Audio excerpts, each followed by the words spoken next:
النهج الذي سيخوض به مباراته الثالثة مع الفريق الأحمر هذا الموسم. أظن بأن المقابلة ما تكونش مقابلة سهلة، لأنه مقابلة تاع 3 نقاط، كل فريق كيحاول باش يفوز في المقابلة. فريق أولمبيك أسفي اللي هو تيحتل واحد المراتب اللي هي ماشي فما كتشرفش أولمبيك أسفي، وفريق الوداد اللي كيبحث على راسو، لأنه مهما أن الفريق ما كينتصرش فدائما كتكون واحد المشاكل اللي هي تتكون شويه تتعقد الامور داخل الملعب وداخل التدريب. اظن بانه المقابله احنا غنديروا ما امكننا باش نحصلوا على 3 نقاط وباش نفوزوا بها. الضغط في تزايد واللاعب رقم 12 يطالب بالنتائج الإيجابية، لذلك فمدرب الفريق لن يتوانى في إخراج كل أسلحته للظفر ب3 نقاط المباراة وتحقيق أول فوز له هذا العام رفقة القلعة الحمراء. واظن بانه الاليات هو اللاعب اللي خصو يكون جاهز في المقابله، اللاعب اللي خصو يكون جاهز نفسانيا فكريا بدنيا وتقنيا. المعنويات ديال اللاعبين كل شيء تيحس بالمسؤوليه، وخاص ان شاء الله نحققوا واحد النتيجه ايجابيه في المقابله ونفرحوا الجماهير الوداديه اللي متعطشه لهذا الفوز، وان شاء الله نحققوا نتيجه ايجابيه. تركيبة بشرية سجلت بعد التعديل مع قدوم المدرب مصطفى شهيد، عناصر شابة انضافت وأخرى تغيرت بين الرسمية ودكة الاحتياط، غير أن الأكيد أن كل من ارتدى القميص يدرك حجم المسؤولية ويكون مطالبا ببذل كل وسعه من أجل الفريق. احنا مستعدين بما فيه كفايه ان شاء الله. هذه المقابله هذه ديال اولمبيك اسفل اللي يلعبوا في مدينه الدار البيضاء، يعني لا داعي كما كنقولوا تضييع النقاط. نتمنوا من الله ان شاء الله باش نعطيهم ما في جهدنا ونحققوا واحد النتيجه اللي تكون ايجابيه ان شاء الله، وهي 3 نقاط. مازال عندنا مقابله مؤجله ضد المغرب فاس ان شاء الله باش نحرزوا فيها حتى هي 3 نقاط ان شاء الله، يعني باش نبقاو بواحد المعنويات مرتفعه ان شاء الله. بالنسبه لمقابله اسفي مقابله صعيبه بالنسبه للاسفي، ما تيتخلالهمش ما تيخولهمش بانهم يرجعوا بشي نتيجه ماشي هذيك.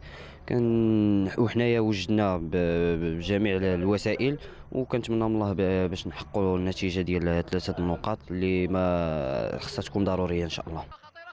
برصيد 29 نقطة ومرتبة خامسة في سبورة الترتيب، سيكون الوداد البيضاوي نهاية الأسبوع الجاري مع محطة أخرى في مساره ببطولة هذا الموسم، يستقبل أولمبيك سفي الذي يدربه يوسف فرتوت والذي يدرك جيدا خبايا الأمور بالوداد البيضاوي. المباراة يحتضنها المستطيل الأخضر وتجمع مدربين عاشق الفريق الأحمر، وافترق بين الدار البيضاء وأسفي، كل يريد الدفاع عن فريقه. وربما الامور يعني تزداد يمكن سوءا وتعقيدا بالنسبه لفريق الوداد البيضاوي اغني، وحنا تحدثنا يمكن على الاحداث اللي شهدها فريق وداد فاس، يعني يمكن احداث مماثله كتشهدها تدريب فريق الوداد البيضاوي هذا اليوم، اعتداء من بعض الجماهير وهجوم على اللاعبين خلال الحصه التدريبيه. يمكن ربما كيفاش ممكن نقراو هذا الوضع، كيفاش ممكن احتواء هذه الوضعيه بالنسبه للفرق الوطنيه؟ هو جاي من سوء التسيير والتدبير، يعني باش تشوف كاين تغييرات. نديروا واحد الملاحظه، نشوفوا جدول الترتيب من المرتبه الاولى حتى الخامسه. نعم. يعني شكون هاد الفرق هما اللي احتفظوا على الاستقرار الاداري والاستقرار التقني، يعني هادو هما اللي تنشوفوا، لا المغرب التطواني لا الكوكب لا الفتح لا الحسنيه لا الدفاع الحسنيه. نعم. الفرق كاع اللي كاينه تغييرات لهذه كان عندها ازمات، ومنها ازمه النتائج اللي وقعت للوداد البيضاوي، لان الوداد البيضاوي دابا ما عارفين شنو باغيين. انا كنت منهم نعتمد على شبان الفريق ونوجد الفريق السنه المقبله، وانا متاكد غيكون عندهم فريق قوي السنه المقبله. نعم. بخصوص هذه الاحداث، يعني اين الخلل فاضل بالنسبه للفريق؟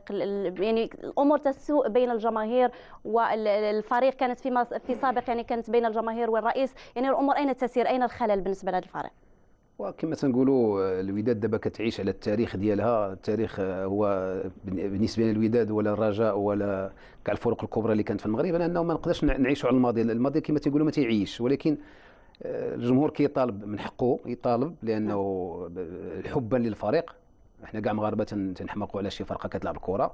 اللاعبين الله يكون في العوان، كاين مشاكل كما قال سي حسن، كاين ديال التسيير، كاين ديال المدربين، كاين كما تنقولوا كان مشاكل حتى مع المدربين، كاين مشاكل شخصيه كما تنقولوا على حساب كما تنقولوا لو روندمون. بحال دابا اللاعب ياسين الكحل بالنسبه لي سان كرون جوغور، ولكن مازال ما عطاش داكشي اللي كنتسناو منه، لانه عنده ان تري بون بي غوش كما تنقولوا، ولكن ما تيستغلوش كما بديك الطريقه اللي كان كيتمناه الجمهور ديال الوداد، وخاصه الطريقه باش نلعبوا مع المغرب تطوانا، انه الوداد ما جاتش. بالنسبه لي انا كما شفتوا نتوما كما شاف الجمهور كامل انه الوداد كانت ضعيفه بزاف ضد المغرب التطواني. لكن رغم ذلك يعني ليس مبرر يمكن حتى يتعرض الفريق ربما لا تماما، هذا خطا. يمكن كاين وسائل اخرى ربما بالمطالبه بنتائج الله سبحانه وتعالى ولكن ما كيبغيش هذا الواحد باش يتعدى الشخص على شخص، وخاصه في الرياضه ولا في ميدان، لانه باش شي واحد يمشي الجمهور يتدخل، بدا الجمهور خصو يتفرج المقابله ويمشي لدارو. كما تنعرفوا الجمهور كيجي يتفرج، عجبو الحال ما عجبوش الحال، داكشي كيبقى شخصي ديالو. كاين طرق حضاريه حضاريه وما خصوش يتدخل في هذه الازمات الكره القدم. نعم، يعني نتمنوا انها تنتهي يعني من الميدان الرياضي عامه بالمغرب. نرجعوا لمباراه فريق اولمبيك اسفي يعني في دائره اسفل الترتيب ويبقى من المهددين بالنزول، فماذا اعد الفريق المسفيوي لتفادي منطقه الخطر؟ الروبورتاج لمريم عكوش.